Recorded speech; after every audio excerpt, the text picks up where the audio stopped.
vou conversar aqui com o Dr. Paulo José, cirurgião plástico, que acaba de proceder uma palestra junto com as suas pacientes, tirando dúvidas a respeito de vários procedimentos na cirurgia plástica.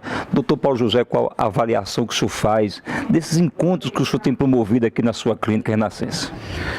Na realidade, nós sempre temos o intuito de trazer os nossos convidados, os nossos amigos e amigas, para um bate-papo, algo informal, para que a gente possa esclarecer dúvidas, aquilo que é mito a gente possa elucidar em relação à veracidade dos fatos. Então a gente tem sempre como algo de positivo, porque a gente consegue disseminar o conhecimento, a veracidade dos fatos e desmistificando algo da nossa especialidade. Quais são as principais dúvidas que as pacientes geralmente fazem aqui e querem tirar com o senhor?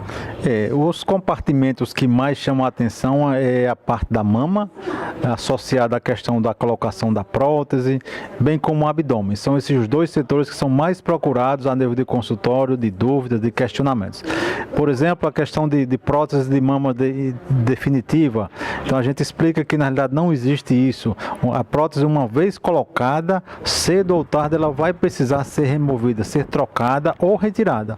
Então é algo dentro dessa linha de raciocínio que a gente promove com esses nossos encontros, esclarecer as pessoas para que permaneça algo de verídico dentro de uma especialidade tão nobre como é a cirurgia plástica. A questão da cirurgia de mama, elas também tiveram dúvida a respeito desse assunto.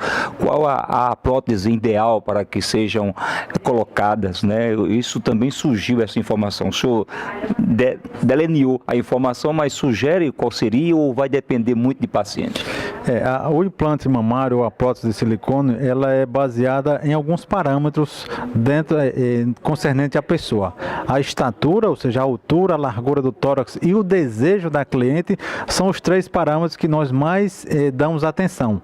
Então, uma pessoa que tem uma estatura elevada e que tem um tórax largo, uma prótese ela tem que ser maior para ser compatível com aquele biotipo. Então nós dizemos que cada prótese, cada perfil, cada volume da prótese, ela é adequada individualmente. Cada pessoa tem aquele tipo de prótese compatível com o seu biotipo. A abdominoplastia e lipoaspiração caminham juntas? Um abdômen sem lipoaspiração é alguma coisa parecida com abdômen. Hoje em dia, a gente associa de rotina, porque a lipoaspiração dá a beleza do contorno corporal. Ela enaltece as curvas corporais e a plástica em si do abdômen ou a dermolipectomia retira os excessos de pele produzida com as situações da vida cotidiana. Por exemplo, a gestação, a perda de peso ponderal considerável gera um excesso de pele. Então, lipoaspiração promove contorno, dermolipectomia retira os excessos de pele. Isso vai dar como resultado um corpo bem delineado, uma barriguinha sequinha, chapada e a mulher feliz. O senhor também tratou de tirar a dúvida com relação aos drenos, né, após cirurgia, depois cirurgia.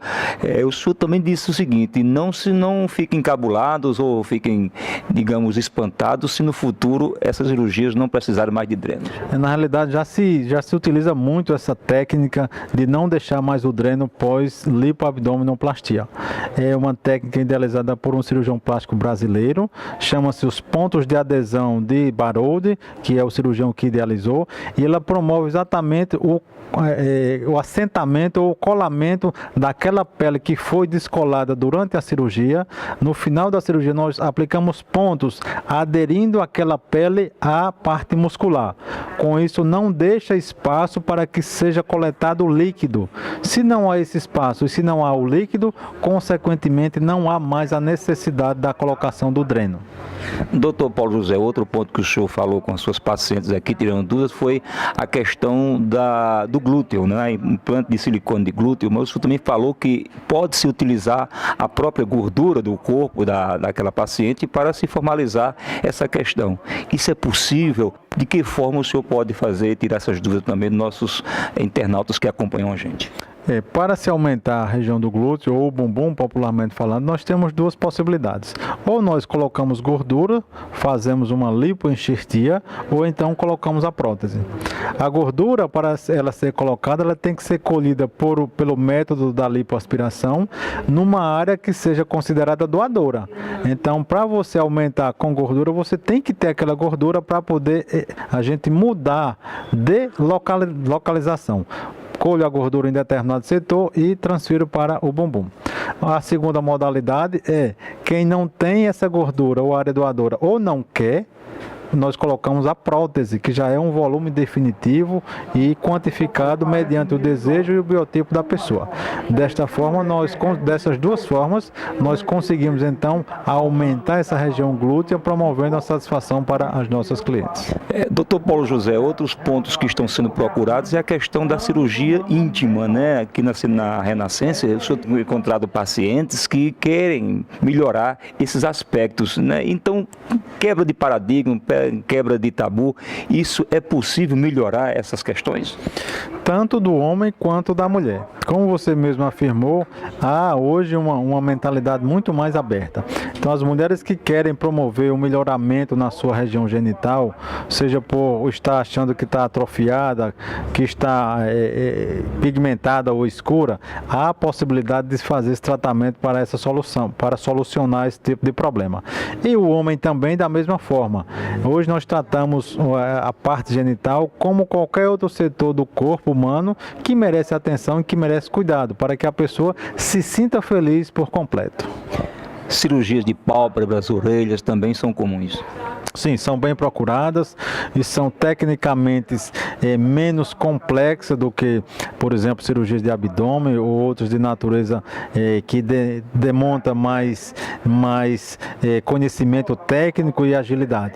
São cirurgias que, num tempo curto, você consegue resolvê-las, dando um aspecto de rejuvenescimento e satisfação para as pessoas que nos procuram. Cirurgia de nariz também, isso é comum?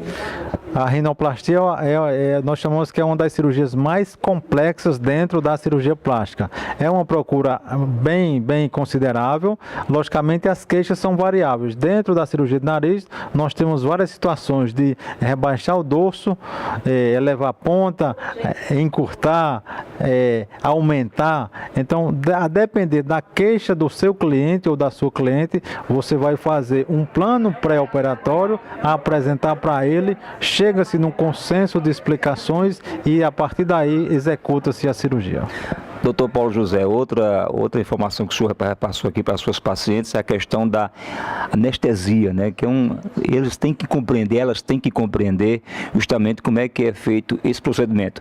Geralmente, uma cirurgia que o senhor vai fazer dura em torno de 6 horas, né? Tem outros que até 8 horas. Como é que é essa questão da parte que eleva a anestesia? A Sociedade Brasileira de Cirurgia Plástica, ela considera uma cirurgia segura um tempo de no máximo 6 horas. Isso já é conversado com o cliente. Os nossos anestesistas fazem a visita pré-anestésica, eles vão conversar com o nosso cliente, vão explicar o ato anestésico em si. Nós somos uma equipe, cada membro da equipe responde pela sua parte de sua especialidade. Então, o anestesista, em entrevista com o cliente, vai identificar, vai delinear qual a melhor técnica e qual o tipo mais adequado de anestesia para ele, vai explicar e a partir de então vai executar aquela técnica anestésica. Enquanto o anestesista, logicamente, cuida da parte dele, a equipe cirúrgica em si, o cirurgião e seus auxiliares vão fazendo o procedimento de forma que sempre deve haver uma sintonia, anestesiologista e o restante da equipe cirúrgica para ter no final um resultado satisfatório. O senhor está atendendo aqui na sua clínica Renascença, na rua Sadi Fernandes, bem no centro da cidade, aqui na rua do Supermercado Pio. Esses procedimentos que o senhor realiza, geralmente são sonhos. Esses sonhos podem ser divididos de acordo com a questão particular de cada paciente? Nós procuramos vivenciar a realidade de onde nós estamos. Para isso, nós facilitamos formas de pagamento das mais variáveis possíveis, seja cartão, a prazo, enfim. Nós nos adequamos à realidade do nosso cliente. Logicamente, é necessário que haja uma transparência e uma honestidade das duas partes. O fato de facilitar não significa dizer que você abre mão de. Então, o cliente vem, nós procuramos promover facilidades em relação à questão de honorários, mas logicamente nós fazemos a nossa parte e esperamos que a contrapartida do cliente também seja recíproca. Doutor, para a gente encerrar, o senhor vai ficar sempre fazendo essas palestras, tirando dúvidas com as suas pacientes, e qual será o próximo tema, o que o senhor já pensa trabalhar nesse assunto? Nós trabalhamos aqui em parceria, juntamente com a doutora Sula, que trabalha com a parte de beleza facial e cosmiatria, e até então a gente tem feito um sistema de rodízio.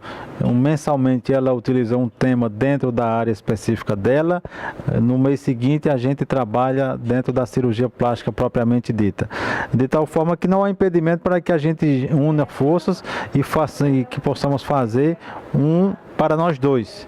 Seria um assunto duplo, tá? Então ela geralmente seleciona o tema dela e eu, graças a Deus, eu gosto de falar de todos. Então, seja lipoaspiração, abdominoplastia, curiosidades, mitos e realidades dentro da cirurgia plástica.